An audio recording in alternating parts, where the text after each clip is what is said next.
কিরে হে অবেলায় রান্না করে কি করছিস? বাবার জন্য স্পেশাল পায়েস রান্না করছি। লবণ বেশি হয়েছে তাই না? ভাগ্যিস রান্না করে যে আমি লবণটা দিয়েছি। তোমরা খাও আমি যাই। বাবার জন্য স্পেশাল পায়েস রান্না করব বললাম, তারপর তুই আমার পায়েস রান্না নষ্ট করতে পারলি? আপু ভুল হয়ে গেছে। ওই বজ্জাত আছিস কেন? দেখে যখন ফেলতে আই এদিকে। না না থাক। আসো, আমরা কাউকে কিচ্ছু বলবো না, ঠিক আছে?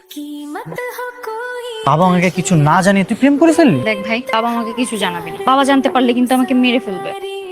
বাবা আমাদের মেয়ে তো তোমাদের একটা কাজ কমিয়ে দিয়েছে। কিছু না, নেব তোমাদের মেয়েকে তো একটা ছেলে খুব পছন্দ করে। তাই এই আমার বড় হয়ে গেছে।